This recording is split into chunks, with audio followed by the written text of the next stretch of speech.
సోదరుల కుటుంబానికి కూడా హృదయపూర్వకంగా తెలిసిన సంఘం తరఫున ఇలా శివదాన కుడికల్లో మరి 8వ కూడిక ఈ రీతిగా జరుపుకోవడానికి మనం పరే దేశంలో మన స్వదేశంలో లేకపోయినప్పటికీ కూడా ఈ రీతిగా అనేక కార్యక్రమాల్లో పాల్గొంటూ దేవుని విలువైన మాటలు ధ్యానించడానికి అనేకుల కొరకు ప్రార్థించడానికి మనల్ని మన ఆత్మీయ జీవితాన్ని సరైన దగ్గర నిలబెట్టుకోవడానికి దేవుడు ఎంతగానో కృప చూపెడుతున్నాడు. దీన్ని బట్టి దేవునికి స్తుతులు మహిమ కలుగును గాక. హల్లెలూయా. కొన్ని మాటలు కోసం ధ్యానం చేద్దాం. లేదా విలువైన మాటలు ఈరోజు మనం ధ్యానం చేద్దాం. కొలస్సీయుల రాసిన పత్రిక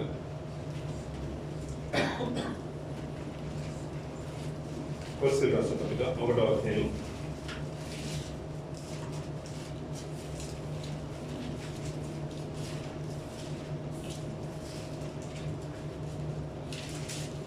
22వ వచనం నుంచి చూద్దాం. తన సన్నిధిని పరిశుద్ధులుగాను నిర్దోషులుగాను నిరపరాధులుగాను నిలవబెట్టుటకు ఆయన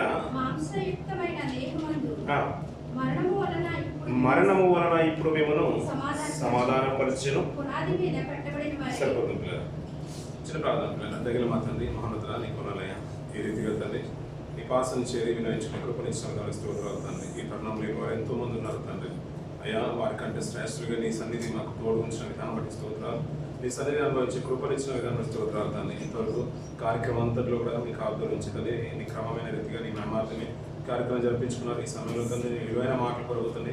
నీ పాదలు పట్టుకుని వేడుకొచ్చున్నాం దేవాన్ని స్తోత్రాలు తండ్రి. విలువైన మాటలు మేము ధ్యానించాలి సిద్ధపడుతుండగా మీ ఆత్మ సాయం చేత మనం ముందుకు నడిపించండి. ప్రతి మాట అది మీరే ఉండినట్టు మీ కృప చూపెట్టండి తండ్రి. నన్ను మరుగు చేయండి. మరుగైన నీరు తండ్రి మీరు మీ మాట ద్వారా తండ్రి నీ వీళ్ళకి మీరు కనపరుచుకుని ప్రతి మాట తండ్రి నీ వీళ్ళ హృదయాన్ని తాకున్నట్లుగా తల్లి సంభవించిన మాట తను నాకు అందించమని మీ ఆత్మసాయాన్ని మాకు తోడు ఉంచండి. వీళ్ళందరితో మీరు మాట్లాడి మీ కృపలో మీ మహిమలో మమ్మల్ని బలపరిచి స్థిరపరచమని నీ మాటలు ఎక్కువ ప్రాధాన్యతను మేము గుర్తెరగడానికి మా ప్రభు శిల త్యాగాన్ని స్మరణ చేసుకునే సహాయం మాకు అనుగ్రహించమని మా ప్రభు అయిన యేసుక్రీస్తు రేపు నామమున ప్రార్థించి వేడుకున్నాను తండ్రి. పిల్లగా శిలువ ధ్యానంలో మనం ప్రతిసారి శిలువను జ్ఞాపకం చేసుకుంటూనే ఉంటున్నాం. ఇక్కడ పౌలు గారు ఒక మంచి మాట మాట్లాడుతున్నాను పిల్లగా. ఆయన ఒక ఉద్దేశాన్ని తెలియజేస్తూ తండ్రి యొక్క ఉద్దేశాన్ని తెలియజేస్తున్నాడు పిల్లగా. తన సన్నిధిని పరిశుద్ధులుగాను నిర్దోషులుగాను నిరపరాధులుగాను నిలవబెట్టుటకు ఆయన మాంసయుక్తమైన దేహమందు మరణం వలన ఇప్పుడు మిమ్మల్ని సమాధానపరచను అన్నాడు పిల్లగా. ఒకప్పుడు సమాధాన స్థితి లేని పరిణామంలో నిర్దోషులుగా లేని వారము, అపరాధులుగా ఎంచబడిన వారము, యోగ్యులుగా లేని వారము, యథార్థపరులుగా కాని వారిని అందరినీ కూడా ఏ దోషం లేకుండా కలంకం లేని వారిగా ఒక పరిశుద్ధమైన సంఘంగా ముడత లేకుండా అందరినీ నీతిమంతులుగా తీర్చి తన నిత్యత్వంలో తనతో పాటు నిలబెట్టుకోవాలనుకున్నాడంట. ఆ సంకల్పంలో భాగంగానే తన మాంసయుక్తమైన శరీరాన్ని ధరించుకొని ఈ లోకానికి వచ్చాడంట పిల్లలు. ఆ మాంసయుక్తమైన శరీరాన్ని ధరించుకొని ఈ లోకానికి వచ్చినప్పుడు మరి ఇక్కడ జరుగుతున్న పరిస్థితులన్నీ కూడా ఆయనకు తెలుసు కదా. అయినా పర్లేదంటే అయినా పర్లేదు అనుకుని తన ప్రాణాన్ని పెట్టడానికి మరణం వల్ల తన ప్రాణాన్ని పెట్టి మనల్ని పరిశుద్ధులుగా నిలబెట్టాలనుకున్నాడు. ఆయన సంకల్పంలో భాగం అనుకున్న పిల్లలు. దుబాయ్కి వచ్చి 2 సంవత్సరాల తర్వాత అంటే దుబాయ్కి ఎందుకు వెళ్ళాడండి అంటే అక్కడ డబ్బు సంపాదించుకొని తన కుటుంబాన్ని పోషించుకోవాలని, మంచి ఇల్లు కట్టుకోవాలని, పెళ్లి చేసుకోవాలని, అలాగే ఉన్న లైఫ్ కంటే మంచి లైఫ్ అనుభవించాలని వెళ్ళాడండి. ఇప్పుడు వచ్చేసాడు అంటే ఎంత సింపుల్గా ఉంటుంది పిల్లల. కానీ దాని వెనకాల రావడానికి ఖర్చులు, వీసాలు, డబ్బులు, అప్పులు, ఇక్కడికి వచ్చిన తర్వాత ప్రతిరోజు పెద్దలు అక్కడ లేవాలి, వంట చేసుకోవాలి, మళ్ళీ ఫుడ్ ప్యాక్ చేసుకోవాలి, కష్టపడాలి. ఇదంతా 2 సంవత్సరాలు ఒక మాటలు చెప్పి పడేస్తాం మనం అంతా కూడా. ఎలా ఉంటుందంటే అవన్నీ ఏం గుర్తుకు రావాలంటే ఒక ఇల్లు కట్టుకున్నాడంటే ఇల్లు కట్టుకుంటాడు, దుబాయ్ వెళ్ళాడు కదా కట్టేసుకుంటాడు. అది అంత ఎక్కడి నుంచి వచ్చిందంటే 2 సంవత్సరాలు చెప్పుకోవాలి మనం ఆ మాటలన్నీ కూడా. అది 2 సంవత్సరాలు చెప్పినా సరిపోదు పిల్లలు. ఇల్లు కట్టడానికి ఉన్న ప్రయాసం ఏంటో ఇంటికి వెళ్ళి వచ్చేసారు మనం అనుకుంటాం పిల్లలు.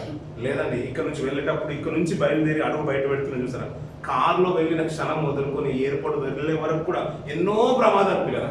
వాటన్నిటిని తప్పించి నేను ఏర్పాటు చేస్తారు పిల్లలు. అక్కడ ఏదో ఇష్యూ అయిపోయి టికెట్ ఇష్యూ, ఇమిగ్రేషన్ ఇష్యూ, ఏదో లగేజ్ ప్రాబ్లము, ఫ్లైట్ క్యాన్సిల్ ఏదో ప్రాబ్లం అయిపోయి నువ్వు తిరిగి రావచ్చు పిల్లలు. కానీ ఆయన నీ తోడే ఉండి నేను ఫ్లైట్ ఎక్కిస్తాడు పిల్లలు. ఫ్లైట్ ఎక్కించి నేను హైదరాబాద్కి చేర్చి అక్కడ నుంచి విజయవాడకి చేర్చి, ఇప్పుడు విజయవాడ రాజమండ్రికి చేర్చి, లేదంటే అక్కడ నుంచి మన బెంగళూరుకి చేర్చి తిరిగి మళ్ళీ స్వగృహం చేరే వరకు మన సన్నిధి మనకు తోడుగానే ఉంటుంది పిల్లలు. కానీ మనం ఎలా చెప్పిస్తామంటే సింపుల్ ఒక మాటలు కొట్టి పడేస్తాం అంతే. అదే కదండి పిల్లలు, మనం అంతే అనుకుంటాం. కానీ దాని వెనుక ఉన్న ప్రయాసం అంతా కూడా గుర్తుకు రావాలి పిల్లలు. ప్రతి ఇందాక మనము స్తుతి అన్న పాటలు మనం అనుకున్నాం, నీ కొరకు నేను రక్తమైన కార్చిస్తాను, అది నిశ్చయమే అంటున్నాడు. అంటే మనమంట ఆయన కొరకు రక్తం కారుస్తామంట. మనం ఏంటంటే ప్రభువు మన కొరకు శ్రమ పడెను, ఆయన మన కొరకు మాదిరి ఉంచిపోయిన అంటాడు. పేతురు ఆ మాట కూడా చూసుకుని ముందుకెళ్దాం పిల్లలు. ఇది ఇలా ఉంచుకోవడం మళ్ళీ వచ్చారు. పేతురు రాసిన పత్రిక మొదటి పత్రిక 2వ అధ్యాయం. పేతురు రాసిన పత్రిక 2వ అధ్యాయం 20వ వచనం చూడండి పిల్లలు. 2వ అధ్యాయం 20వ వచనం. క్రీస్తు కూడా మీ కొరకు బాధపడి మీరు తన అడుగు జాడలందు నడుచుకున్నట్లు మీకు మాదిరి ఉంచిపోయినంట పిల్లలు. క్రీస్తు కూడా మీ కొరకు ఏం చేశారంట? క్రీస్తు కూడా మీ కొరకు బాధపడ్డాడంట పిల్లలు. ఆయన బాధపడి మనకు మాదిరి ఉంచిపోయాడంటే ఇప్పుడు మనం ఏం చేయాలన్నట్టు? మనం ఏం చేయాలి పిల్లల? ఆయన మనకు మాదిరి ఉంచిపోయాడు, మనము తన అడుగు జాడలో నడిచినట్లు ఆయన మాదిరి ఉంచిపోయాడు. ఇప్పుడు మనం ఏం చేయాలి? ఇప్పుడు క్రీస్తు కూడా మీ కొరకు బాధపడ్డాడు, మనందరి కొరకు బాధపడ్డాడు ప్రభు. అది మనం నమ్ముతారు కదా, నా కోసం కాదు, ముందు వారి కోసం కష్టపడ్డాడు. ఆదిమ సంఘం కొరకు, మా తాత ముత్తల కోసం కష్టపడ్డాడు. మేము ఆటోమేటిక్ రక్షణలోకి వచ్చేసాం కాబట్టి ఆయనకు మాకు పాలు లేదు, మాకు సంబంధం లేదు. రమ్మన్నారు, ఆరాధనకు వస్తున్నాను, భోజనం పెట్టమన్నారు, పెడుతున్నాను. లేదు సండే రోజు కానుక ఏమన్నా వేస్తున్నాను, అలాగే అనుకుంటున్నారా? లేదు నా కొరకు కూడా అనుకుంటున్నారా? మన కొరకు కూడా అనుకుంటున్నారు కదండి. మన కొరకు ప్రభువు బాధపడ్డాడు. బాధపడిన ఆయన మన కొరకు మాదిరి ఉంచిపోయాడంట. ఇప్పుడు మాదిరి ఉంచిపోయిన తర్వాత మనం ఏం చేయాలి? మాదిరి ఉంచిపోయిన తర్వాత మనం ఏం చేయాలి? ఒకరు వచ్చి రూట్ వేసి వెళ్ళిపోయారు. ఇప్పుడు మనం ఏం చేయాలి? ఆ రూట్లో వెళ్ళాలి, అంతే కదా. మాదిరి ఉంచిపోయాడంటే ఆ మాదిరికరమైన జీవితాన్ని మనం అవలంబించుకొని దాని మార్గంలో నడవాలి పిల్లలు. కొంతమంది భక్తుల జీవితాలు నేను ముందుస్తారు పిల్లలు. కొన్ని మాట చూద్దాం పిల్లలు. కొరింథీయుల అపోస్తలుల రాసిన పత్రిక అపోస్తల కార్యంలో, అపోస్తల గ్రంథంలో పౌలు గారి గురించిన మాట, ఒక విలువైన మాట అతని గురించి మాట్లాడుతున్నారు చూడండి పిల్లలు. అపోస్తల కార్యం 9వ అధ్యాయం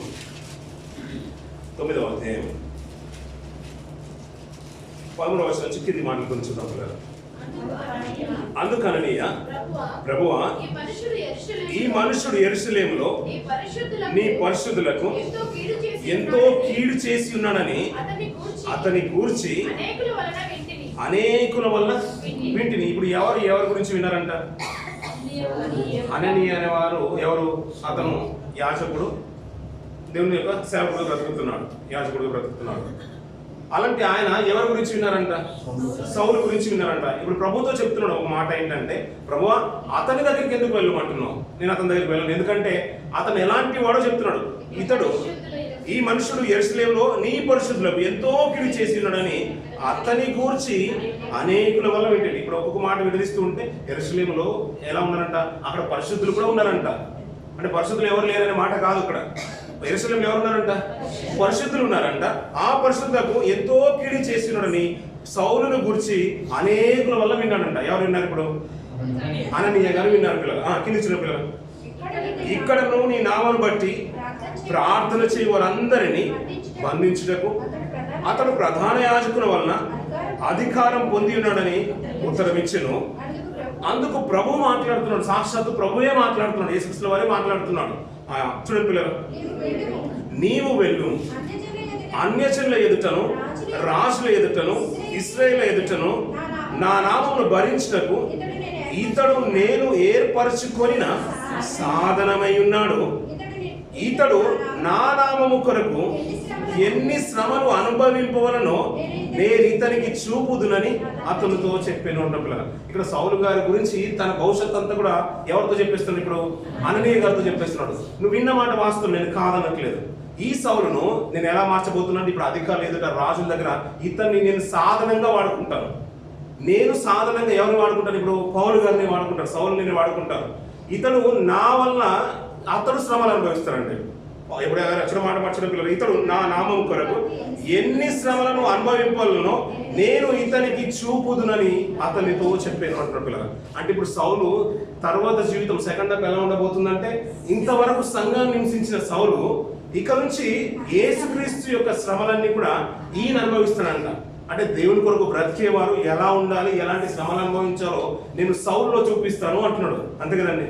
ప్రభువు మన కొరకు బాధపడి ఒక మాదిరికరమైన జీవితాన్ని ఉంచిపోయాడు, తన అడుగు జాడలందు నడుచుకున్నట్లు.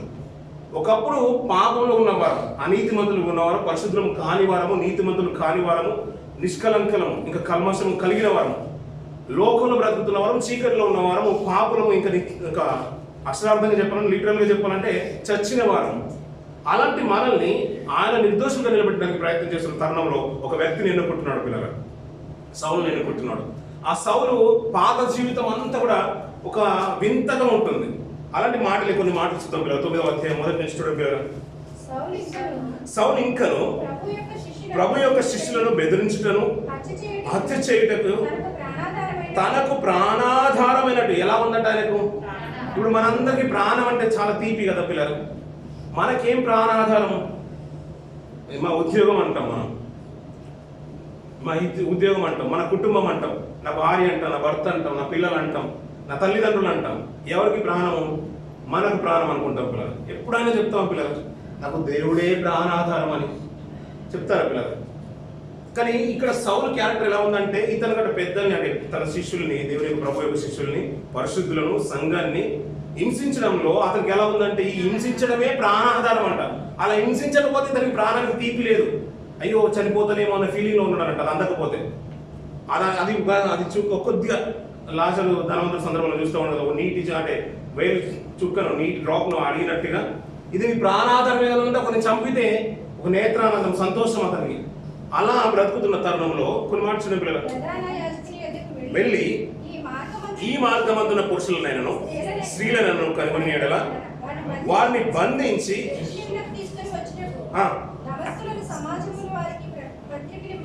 సరిపోతుంది పిల్లల.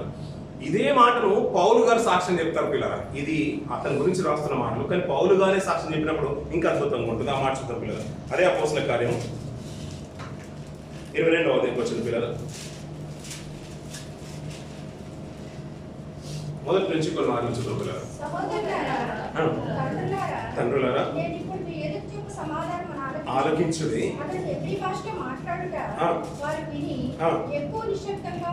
ఎవరు మాట్లాడుతున్నారు ఇప్పుడు? పౌలు గారు మాట్లాడుతున్నారు. ఎబ్రీ భాషలో మాట్లాడుతున్నారు. అతను ఎబ్రిడ్ కాబట్టి ఎబ్రీ భాషలో మాట్లాడుతున్నాడు. అప్పుడు ఆ మాటలు కిందికి చూద్దాం. 3వ వచనం కిలికియాలోని తార్సులో పుట్టినవాడు. పౌలు గారు ఎక్కడి వాడు అంటే మన మాటిగా చక్కని గుర్తు రావాల్సింది, తార్సు పట్టణస్థుడు. తార్సులో పుట్టినవాడను. అతడు యూదుడు అంట పిల్లల. ఎవరు? పౌలు గారు యూదుడు అన్నట్టు. కింది చూడండి పిల్లలు. గమనియేలు పాదముల యొద్ద పెరిగి మన పితరుల ధర్మశాస్త్ర సంబంధముకు నిశ్చయందు శిక్షాతుడనై మీరందరూ నేడున్న ప్రకారము దేవుని గూర్చి ఆసక్తుడై ఉండి ఈ మార్గంలో ఉన్న పురుషులను స్త్రీలను బంధించి చెరసాలలో వేయించుచు మరణము వరకు హింసించేవాడంట పిల్లలు. ఎవరు? సౌలు గారు పిల్లలు. కానీ అలా అని ఇతడు అన్యుడు కాదు. ఎవరు? యూదుడు, హెబ్రీ భాష మాట్లాడేవాడు. ఇంకా చెప్పాలంటే ధర్మశాస్త్రంలో నిష్ట కలిగిన వ్యక్తి. ఒక యాజకుడి దగ్గర, గమనియేలు పాదం దగ్గర శ్రద్ధగా దేవుని ధర్మశాస్త్రం నేర్చుకున్నవాడు. అంటే ధర్మశాస్త్రం నేర్చుకుంటేనే సరిపోదా? దేవుని కొరకు నిష్ట కలిగి బ్రతకలేరంటే ఇతను చూస్తే అర్థమవుతున్నాడు. అంటే నిష్ట కలిగి బ్రతికే విషయంలో నెంబర్ 1 క్యారెక్టర్ ఎవరని అంటే సౌలు. కానీ అతని లోపల ఉన్న విధానం ఏంటంటే, సంఘాన్ని హింసిస్తేనే అతనికి సంతోషం. ఆ మార్గంలో ఉన్న వారిని పట్టి చెరసాల్లో వేయిస్తుంటేనే సంతోషంగా ఆనందించేవాడంట. ప్రాణాధారమైనట్టుగా ఉండేదంట. అంటే ధర్మశాస్త్రాన్ని అవలంబించుతున్న, గమనియేలు పాదం దగ్గర నేర్చుకున్న, అక్కడ ఇంకో మాట మాట్లాడుతూ చూడండి పిల్లలు. పితరుల ధర్మశాస్త్ర సంబంధముకు నిశ్చయందు శిక్షితుడనై మీరందరూ నేడున్న ప్రకారము దేవుని గురించి ఆసక్తే ఉన్నాడంట పిల్లలు. అంటే ధర్మశాస్త్రం ఎన్ని ఉన్నా, పాత నిబంధనల పిల్లలు ఇలాంటి నియమాలు చాలా కనబడతాయి పిల్లలు.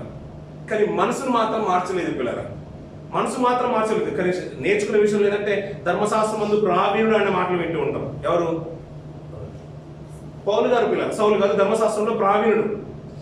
ఇతను నేర్చుకున్నప్పుడు ఏంటంటే, ఇంకా ఎబ్రీ భాష యూదుడు అయినప్పటికీ కూడా సంఘాన్ని హింసిస్తున్నాడంట. ఇంకా ఆయన చెప్పుకుంటూ వస్తూ ఉంటే మాటలు ఎలా ఉంటాయంటే, స్టెఫెను రాళ్ళు రువి చంపుతున్నప్పుడు అక్కడ నిలబడి నేను సాక్ష్యం చెప్పిన వాడిని, సాక్ష్యం నా మద్దతు తెలిపిన వాడిని, అయినా కూడా నన్ను ప్రభు ఎన్నుకున్నాడు. ఎందుకు ఎన్నుకున్నాడు? అతను కొన్ని మాటలు చెప్తాను చూడండి పిల్లలు. పైన మాటలు చూద్దాం పిల్లలు. 8వ వచనం చూడమ్మా. అందుకు నేను ప్రభువా అడిగినప్పుడు ఆయన నేను నీవు హింసించుచున్న నజరేయుడగు యేసును అని నాతో చెప్పెను.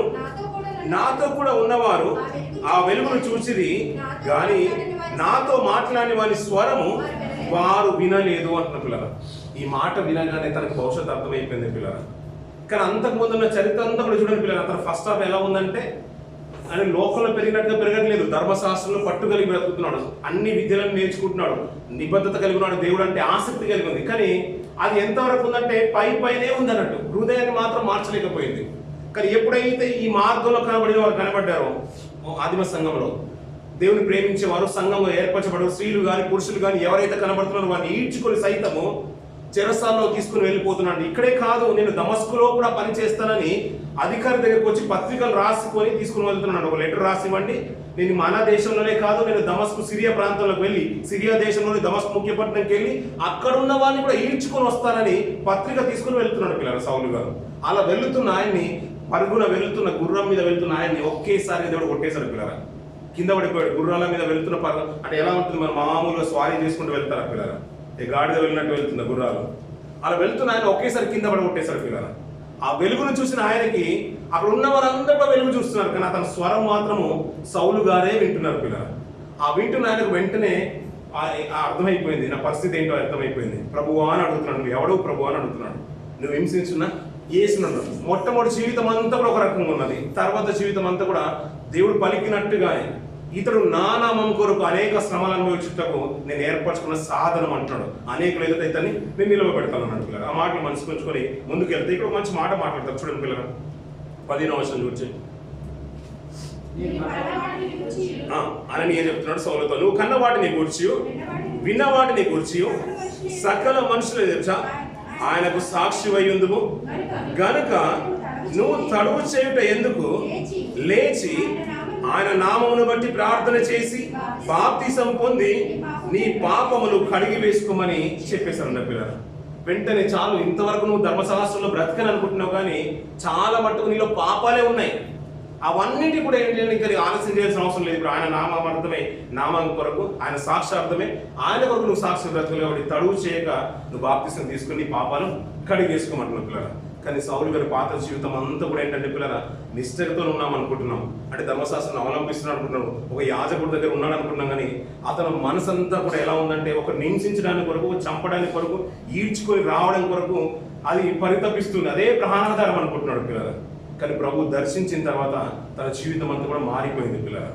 నువ్వు హింసించుతున్నా యేసుని అంటూ ఉంటే అతనికి అర్థమైపోయింది, హింసించేది లోకం కాదు, నేనే హింసిస్తున్నాను అంటున్నాడు.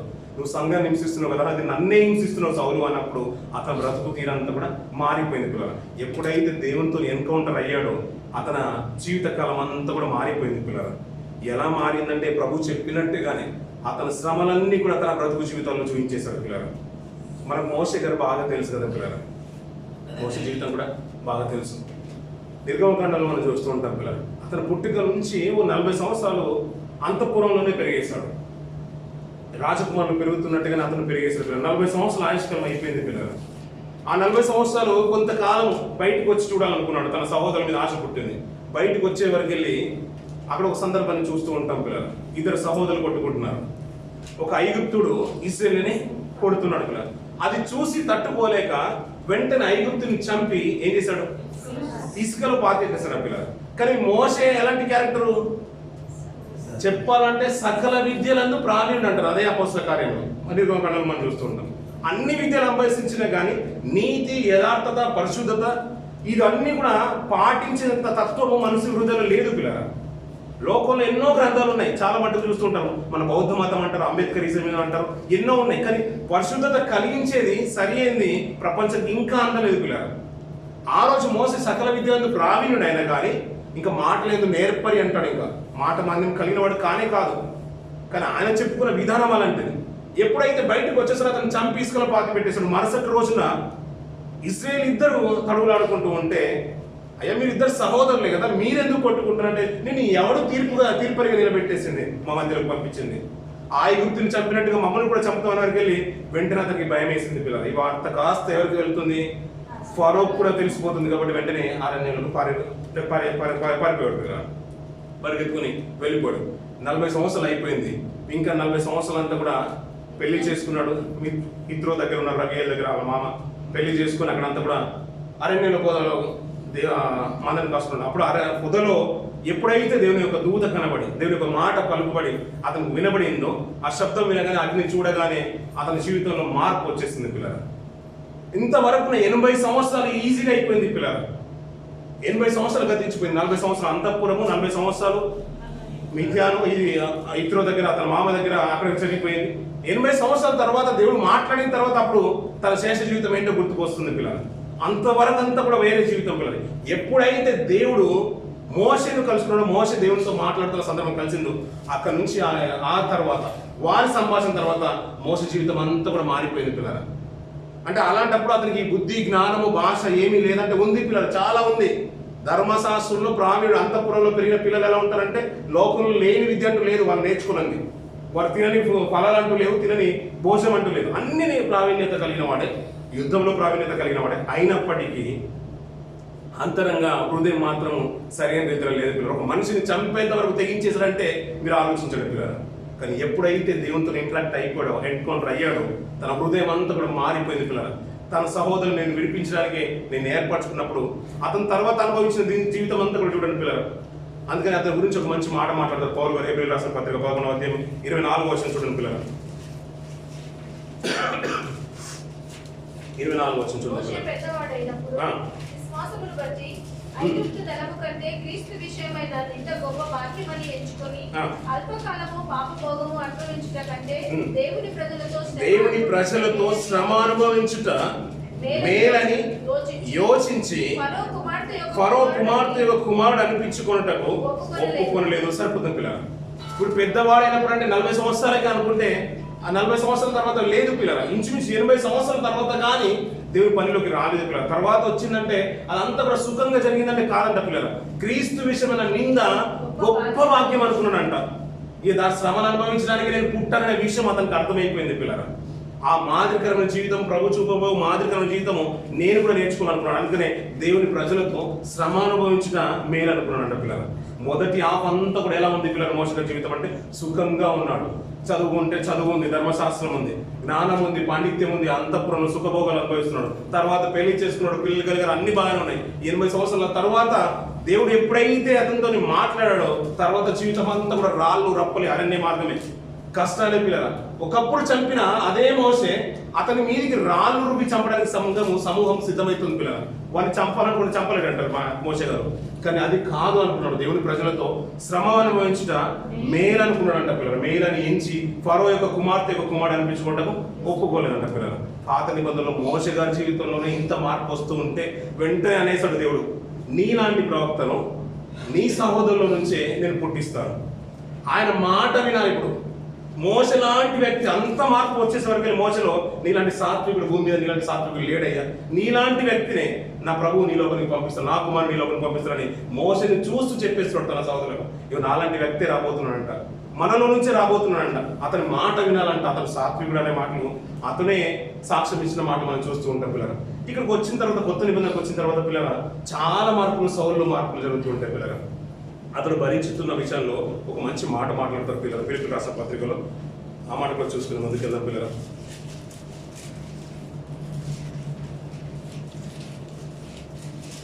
ఫిలిప్పీయులకు రాసిన పత్రిక మొదటి అధ్యాయం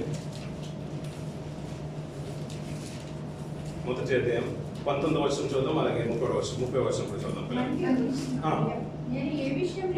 నేను ఏ విషయంలోనూ సిగ్గుపడక ఎప్పటి వలనే ఇప్పుడును పూర్ణ ధైర్యముతో బోధించడం వలన నా బ్రతుకు మూలముగా అయినా సరే, చావు మూలముగా అయినను సరే, క్రీస్తు నా శరీరమందు ఘనపరచబడును నేను మిగులు ఆపేక్షించు నిరీక్షించిన ప్రకారము సరిపోతుంది పిల్లలు. అలాగే 30వ వచనం కూడా చూద్దాం పిల్లలు.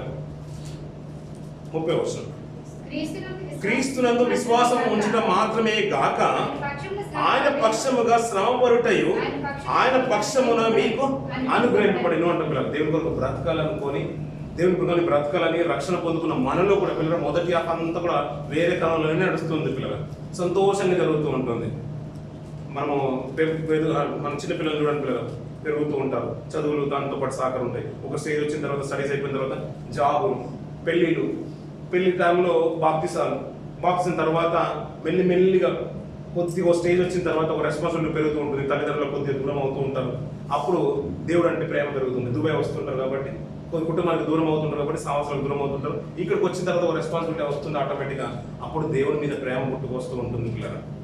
అప్పటి నుంచి ఎప్పుడైతే తన జీవితంలో మేలును పొందుకుని రుచి చూశాడో అప్పటి నుంచి దేవుని కొరకు బ్రతకాలని ఒక దృష్టి కలుగుతుంది. అలా బ్రతికితే కేవలం సంతోషమే కాదంట. అక్కడ మాట చూడండి పిల్లలు, క్రీస్తునందు విశ్వాసం ఉంచడం మాత్రమే కాక ఆయన పక్షమున శ్రమపడుటయు ఆయన పక్షమున మీకు అనుగ్రహింపబడిన అంట పిల్లలు. కేవలం సంతోషాలు సుఖాలు అన్ని లాభాలు పొందుకోవడమే కాదంట పిల్లల, ఆయన పక్షంలో మనము శ్రమ పడటం కూడా అనుగ్రహింపబడింది అంట పిల్లల.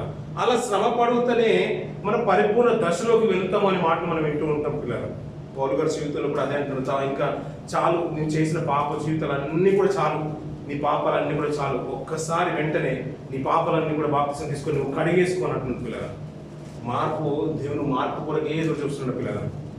ఒక మంచి మాట యాకోబు అంటారు పిల్లలు. యాకోబు రాసిన పత్రికలో, యాకోబు రాసిన పత్రిక 2వ అధ్యాయం 11వ వచనం చివరి భాగం చూడండి పిల్లలు.